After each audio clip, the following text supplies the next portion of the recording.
Hey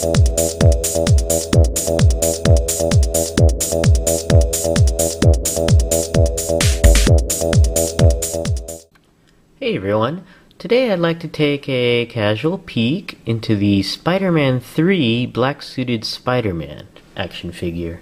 This figure is part of the Build-A-Figure collection of the Sandman series.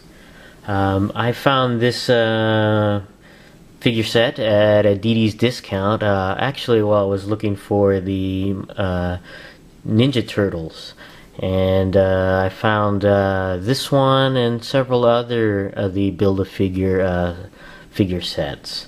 And this one was only $5.99. And as you can see here, it says limited movie edition on here. Although I don't know if this was a re-release of the figure. I don't know if this figure came out earlier, prior to the Sandman series. And you can see here there's the part to build a Sandman figure on there. There's the includes the left leg. Looks like there's a total of 8 parts for this Sandman figure. Looking at the back of the package, you can see all 8 figures that need to be collected on here. Oh, actually, let's go over. Let me just do a close-up of the description here if you want to go ahead and read that. And some of the statistics there. And the other figures in the Build-A-Figure Sandman series are Mary Jane, the New Goblin, Doc Ock, Green Goblin, Spider-Man, Sandman, I guess it comes as a regular figure and a Build-A-Figure, Black Suited Spider-Man, and Venom. The other ones I found were the Venom and the Green Goblin. So let's go ahead and open this guy up, and we'll be right back. Alright, we're back, and Spidey is out of the package, and the first thing we'll take a look at here is the instruction sheet on how to assemble the Build-A-Figure. I think they had to include this because the Sandman is not very human-like in design for this Build-A-Figure, and a lot of the parts just look unfamiliar, at least to me. So I could see why they included the instruction sheet to build this particular figure, because taking a look at this is the left leg of Sandman, and I couldn't tell if it was a leg or an arm or what. But it package says it's the left leg, so I'm gonna assume it is. But okay, that's the Build-A-Figure part and the instruction sheet. And it also came with a catalog of Spider-Man 3 items. And it's a pretty extensive catalog, actually. It's all in color, all of the Spider-Man lines. I guess they have different lines of Spider-Man figures and toys. So that's kind of neat. This is a very extensive catalog. I guess Spider-Man is a very big line of toys from Marvel. Taking a look at the last accessories, the spider web here, and it attaches via peg into the hand of Spidey's, right here, in the hand of Spidey, a peg hole. And I had to really push it in because the peg is a little larger than the peg hole. So, but and it's made of here, let me take this off. Softer rubbery material. It's semi-translucent. It's kind of neat, actually. So, but that's the web there. Taking a look at the figure, kind of disappointed with the articulation. Some of this figure, it's just a little bit hard to work with to get Spidey in different poses.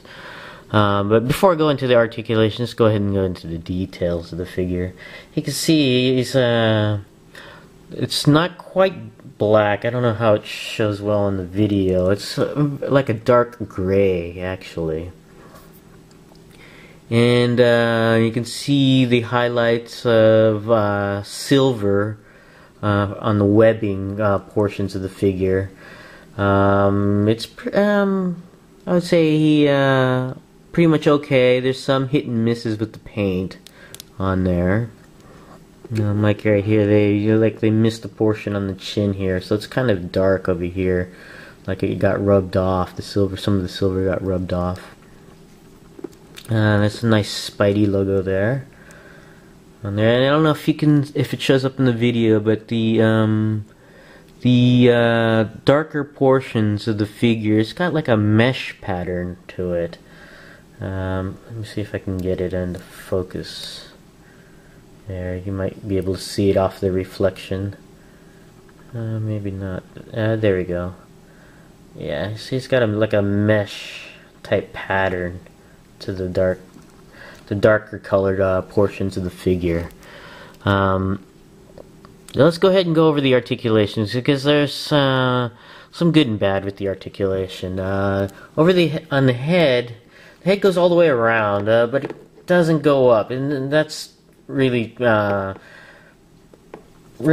kind of bad for a Spidey figure. I would think Spidey would need to have his head moving in an upward direction, but you can't even get it. That's the highest you can get the head. It's level. You can't even get it up in any way, shape, or form. It does go down, but for Spidey, his head needs to go up. The arms do go all the way around, and it goes in about that much and goes out about that much, so that's kind of disappointing. The elbows, they bend at the elbows, not too much, and does go all the way around.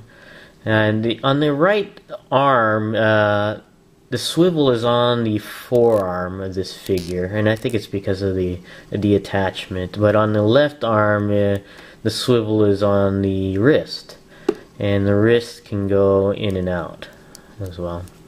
The torso goes all the way around, but barely goes up and down. And on the legs, this is you got that ball joint swivel system on the leg, and sometimes it's good, sometimes it's bad. And then on this figure, it's kind of stiff, especially on the swivel portion over here. And just trying to get the articulation on these hips, you have to really work on it.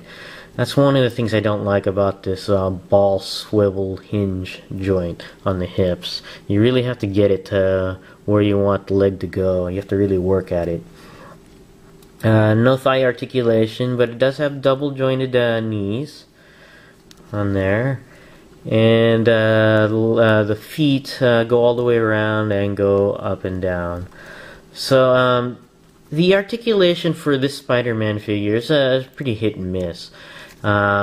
Which is kind of disappointing, because for Spider-Man, he's supposed to be really articulated, because he gets into crazy poses and stuff, and you just can't do that with this particular figure. So overall, I'm kind of disappointed with this particular this black-colored Spider-Man. I mean, I paid $5.99 at a discount store, but I wouldn't pay anything more than that. But that's my casual peek into the black-suited Spider-Man from the Sandman Build-A-Figure series. Thanks for watching, and I'll see you next time.